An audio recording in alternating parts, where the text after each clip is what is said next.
Welcome, Billy, to the Be the One podcast. Thank you for coming by our studio today. Yeah, this is awesome. Thank you. Yeah. I know. It's so fun, but it's so fun to have you here. Thanks. And I'm so excited about this conversation today because you have put in so much work over the past couple of years, and I'm excited for you to be able to share kind of from a board perspective all the things that is involved with that role. So for our listeners who do not know, you have been chairman of the board.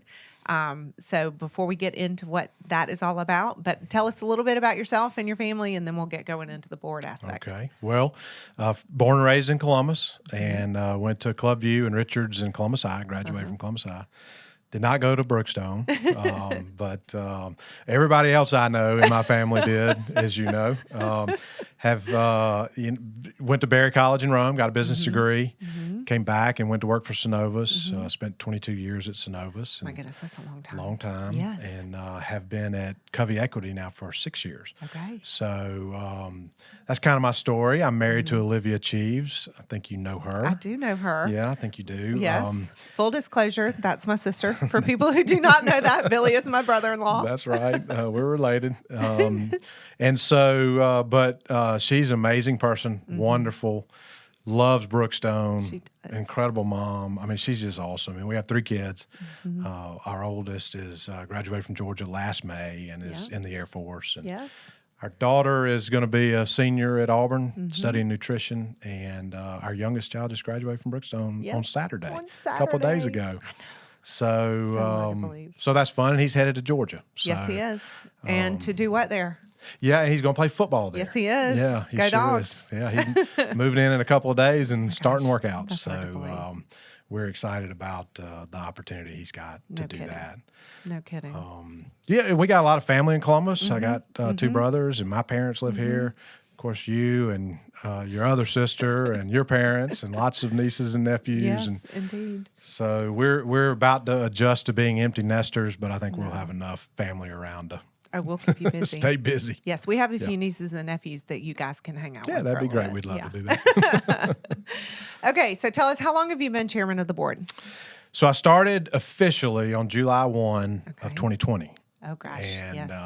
and then have been in that role did. since then. Uh-huh. And officially on June 30th of this year, we'll move out. But we just had graduation. That was my last kind of official act Yes. and responsibility. So I've pretty much kind of turned it over to Travis. Yes. Yeah. Well, well deserved Yeah. to be able to turn it over. And I know we will be in good hands with Travis as well. But Yeah. you have had 3 very full years. It's been amazing. Yes. Lot going on. Yes. Lot of things we had to deal with. I was talking to the board at our last meeting and just said, look, it hasn't always been a straight and level path. Right. We've encountered a lot of obstacles and a lot of challenges, but I think we overcame them and we found a lot yes. of success in them. And I agree. I would say for me, I having had children here, with Olivia and y'all's connection here, my service on the board, 2 different stints. I'm not totally sure how many years, but maybe like 13 years on the Wow. board in total. Wow. I've really grown to love Brookstone and feel like it's kind of my place. Yeah.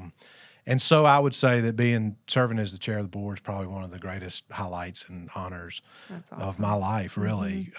It's just amazing people on that board Agreed. who love Brookstone and work really hard. And I'm just appreciative they, let me serve in this role. Well, you did a fantastic job. Thank you. And but it is a great group of people. I mean, people who love this school and who love our community and just want nothing but the best for both. That's right. And you put in some work to make sure that happens. So, well, tell us a little bit about how the board is structured for those who might not know. Yeah, so I guess kind of go back to Brookstone being an independent school. Yes.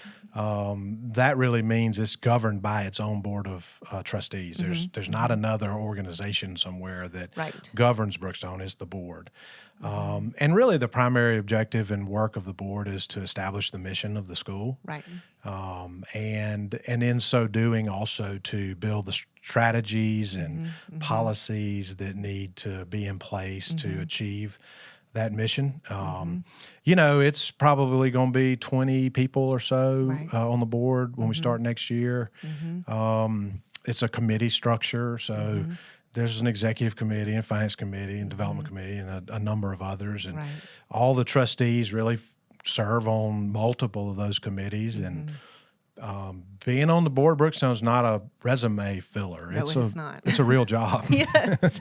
It's real work. And you spend a lot of time in meetings and a lot of time on the phone and lots of decisions and conversations.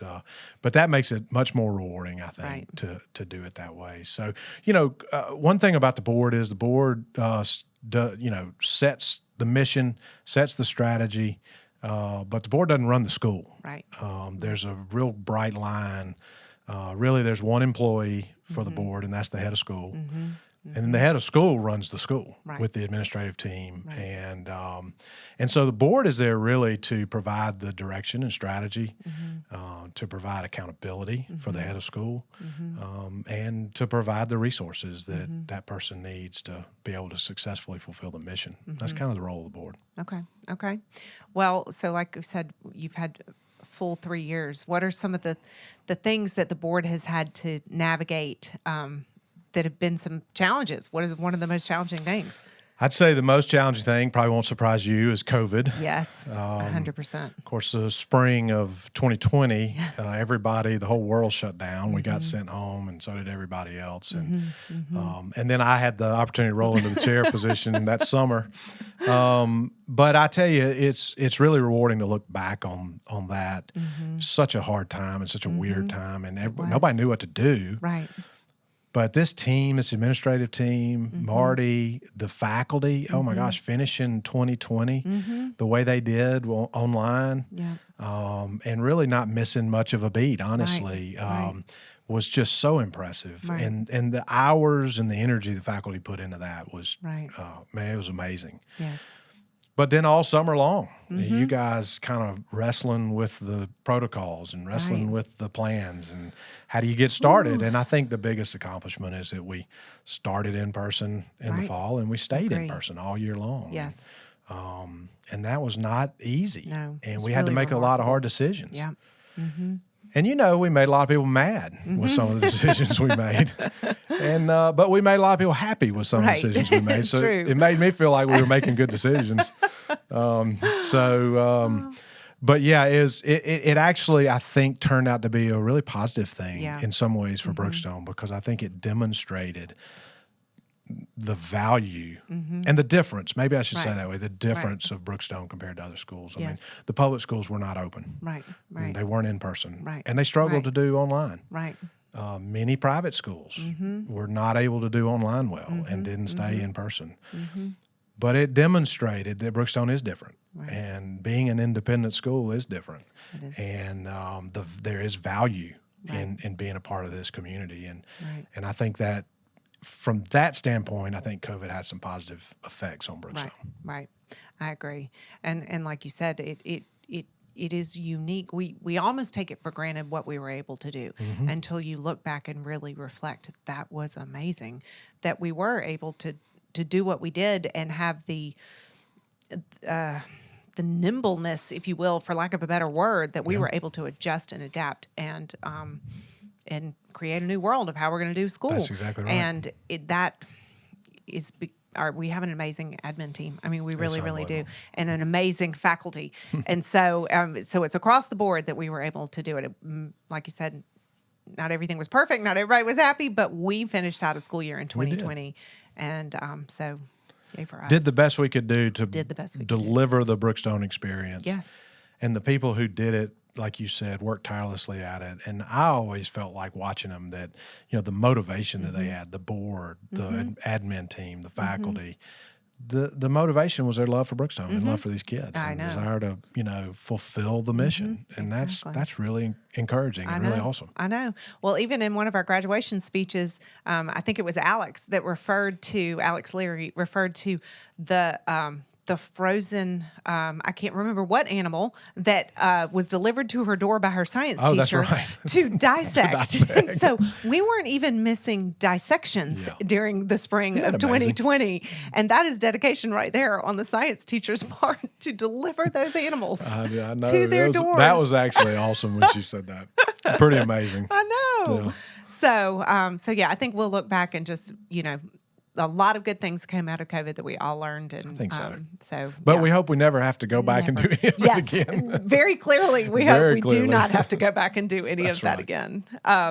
So in addition, you were over, in addition to your responsibilities on the board, we had a huge head of school search.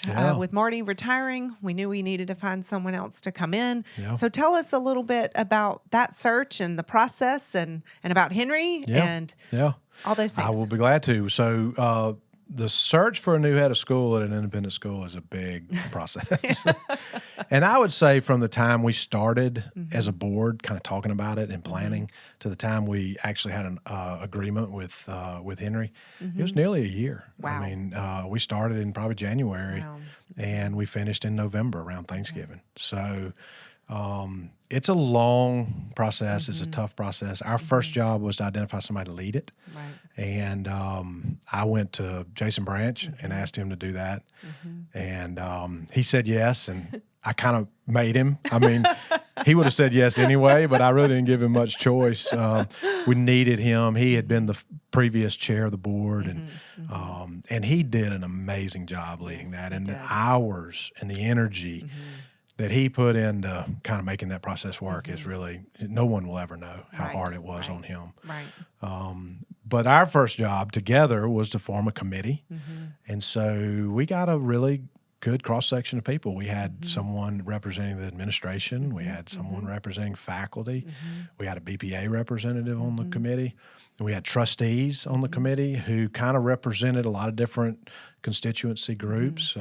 We had trustees with young kids at school, some with older kids at school, some with kids who graduated and didn't have any kids here, some with grandchildren. So it was a good mix of people who come from different places, have different experiences, and they worked really well together. Good. The first thing the committee did was we hired a consultant, Catherine Stewart, in the education group. And I would say they were fantastic. Yeah, they did an amazing job. I agree. And really what they did was they came in and they kind of built the position statement. And to do that, they had to do surveys of the community. They had focus groups. They had meetings with faculty, meetings with parents and grandparents, and really kind of got a sense for what the community wanted and what Brookstone needed in its next head of school. And so from there, they built our position statement that they used to go out and market the position. And I would say the marketing of it kind of went through a lot of the summer. And it was less busy for the committee when that was going on. But once they started delivering candidates to us, it got really busy again. And they gave us a great pool of applicants, highly qualified, very diverse from really all over the country and internationally. And we kind of went through and had to start culling people out. And so we did that some by just looking at their applications and their package that Catherine had put together for us. And then we started doing Zoom interviews, and then we do more Zoom interviews, and then we started doing in-person interviews, and then we did more in-person interviews, and then more Zoom interviews, and it went on and on. But finally, we really landed on Henry, and honestly, so grateful that he was excited about being a part of the Brookstone community. I mean, you asked about Henry and what I think about him, and I'm just going to tell you, I'm really impressed with him. Yes, and too. Yeah, he's really a good guy. I've had a chance with Travis to spend some time with him on Zoom over the course of this last semester, and the more time we spend with him, the more I like him. Yay! I will say in the interview process, one of the things that I thought was so interesting about him was the questions that he asked the committee. Really? Yeah, I mean, everybody asked questions, but they were all pretty much the same and almost kind of canned kind of questions, but not Henry's, and they were slightly different. They were very inquisitive, and I think every time we answered a question, he came back with 2 or 3 more. Really? And in fact, my youngest son was in the student meeting with him when he came on campus, and I asked him how it went. He said, "Man, he asked a lot of questions." Really? He did, and that's what he did in the interview process, and it was. You could see in him kind of someone who was curious and someone who was intelligent. And I think maybe the other thing is when he got on campus, the way he interacted with the people he interacted with. Ann said when they were doing a tour of the school on the golf cart that he saw a group of kids and he told her to stop the cart and got out and went and talked to them and engaged them. And there was this instant kind of rapport, but I saw him do that with former heads. I saw him do that with Marty, and the respect and the deference that he gave Marty was really amazing. Awesome. Former longtime trustees, former longtime employees. He just handled them so well. So I think one of the things that excites me about him is he's got a really high emotional IQ. He knows how to make you feel like he cares about what you're saying and is interested in you. And so I just think he's going to do a great job connecting to the different people here, the faculty, the students, the alumni. I mean, he did an alumni event. He did. You were there. He did a fantastic job. He did a fantastic job. Yeah, he did. Absolutely. Really casting kind of vision about why a school like Brookstone's so unique and important. And so I think he's going to connect with that group well. Yeah, So, I think so and I too. think he's going to be able to kind of beat the Brookstone drum out in the community. Right. And we need that. And we need the community to really realize what a treasure Brookstone is to this area. All right. I wholeheartedly agree. And he's got a beautiful family. Yes, he neat does. young kids Yes. and a beautiful wife. I know. So It'll yeah, be we're fun. excited to get them in Columbus. I know. We can't wait. And July's going to be here before we know it. It So will. we can't wait to have them here. It will. So I think you guys found the right guy. I think we did too. Yes, I really did. Indeed. Yeah. Indeed. Okay. So going back to the board, you alluded to this already. One of the board's major responsibilities is the mission and making sure the school carries out the mission. So speak to that. Speak to the importance of our mission statement and how that serves us as a school, having that. Yeah, I mean, I think the mission statement is so critical. It's on the paper every time we have a meeting of the board. It's on the agenda, and we get to look at it and remind ourselves of it. It starts by talking about the founding of the school in this Judeo-Christian ethic. And, that's the principles and the value system and the ethics of the Old and the New Testament in the Bible. And Brookstone's an independent school. We're not a Christian school. But we are founded in the ethics and principles and the value system that's found in the Bible. And I think that's really powerful and it's really strong. And it's something that, the board embraces and the community embraces. And it becomes kind of, in my opinion, kind of the fabric and the framework by which we go and fulfill the mission, which is to achieve academic excellence, to push students to academic achievement, first and foremost, but then also to instill these values in them, loyalty, courage, honor, wisdom, leadership, respect, service. I don't know all of them, I think but you got them all. There were 7, there's a bunch of them. Yeah. But those are all, interestingly, values that were kind of created by and defined by and exemplified in the Bible. And so that's the foundation, that's the fabric of who we are, that's what we're trying to accomplish. And we require that that mission be fulfilled each and every day. And we require that it be fulfilled in a welcoming and safe and secure environment for every student, no matter what their background is and where they come from. That environment is open and safe and secure and welcoming to them and their families as well. So the mission is number one, and it's very important. I agree. And I love how we weave those values all throughout school. I mean, in classes, they're posted on places. They're on our new football stadium. I know, I love that. As you walk into your seat, you see these core values that we're built on. Because we need more of all of those things in our lives and in our children's lives. We need more courage, more wisdom, more leadership. There's no doubt. All of the things. And so it brings me great joy to know that is what our school is built on. Me too. Because our next generation needs those values more than ever. Yep. So it is a great legacy, and it's important that we value it and protect it and enhance it, and all those things. But it's powerful. Yes, I agree. So thank y'all for doing what you do with that. Okay, so as you're leaving. Now you're not going far. I mean, you'll still be on the board, right? So Yes, you just I'll be on won't the be on the chair. That's right. You'll be the past chair. Past chair. And yes. that word past is really important. Well, but as you are now the past, I want you to look forward. What is your vision for this school going forward? Well, it's probably a little bit of like what we just talked about. Right. Yes. I really, I think Brookstone is such an important asset in our community, and it's a safe and secure place for kids to grow and develop and learn. Right. And we're living in a time in the world that, the culture is shifting right before our eyes all the time. Right. It feels like we're standing on kind of shifting sands, and Right. it's hard to get your arms around truth and Right. around what's right and what's wrong. Right. And so that, I think, is creating a much more challenging environment for our kids to grow up in. And so it makes Brookstone that much more important, I believe, in our community and really in the state and for the country. And so my vision and my hope is that, this board and subsequent boards and, this administration and subsequent administrations will embrace that, as we just talked about, will defend it. That legacy is really powerful. Right. And the world needs kids to come out of Brookstone. Right. And they come out with a foundation of values, kind of a framework of values that help them go into the world and be leaders, Right. and be servants, Yes. and be world changers Right. in whatever field they go into. Yes. Because those values that underpin them, they don't change. Right. They're the same values. They work the same way through the ages, and they're going to work the same way through the ages to come. And so for the folks that get out of Brookstone and go into this world with that kind of foundation and that kind of strength and substance as people, the world needs it. And so that's my hope for Brookstone, is that it keeps being strong and good at delivering on that. Right.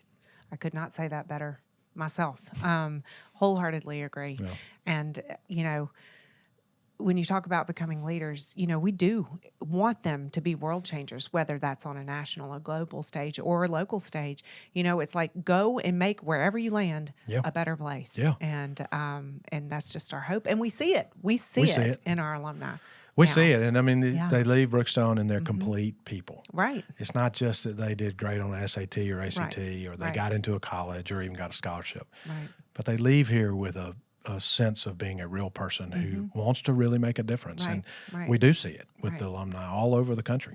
And so I hope we do more of that. I hope And I so hope we too. learn how to do it better and better. Yes, agree. Yeah. We are always growing, Yeah. always. And the need's So- getting greater. Yes, 100%. Yep. So, okay, well, so fun facts. I always like to ask these little Okay. fun facts about people.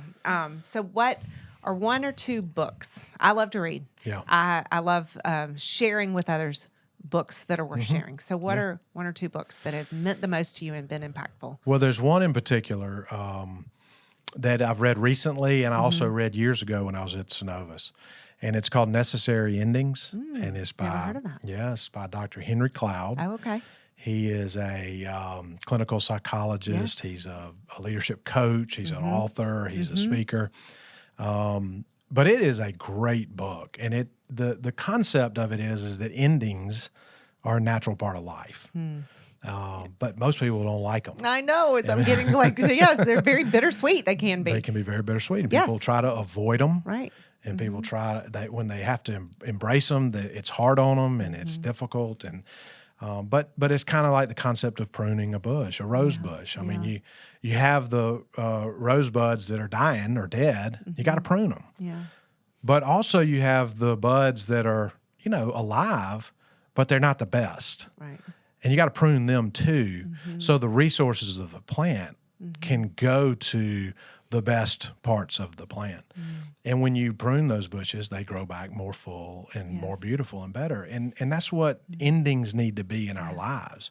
Needs to be something where the bad things, relationships, business units that you have in your company, or it's some in your family, the things that drain you, the things that deplete you, the things that hold you back, you definitely need to learn how to end those things.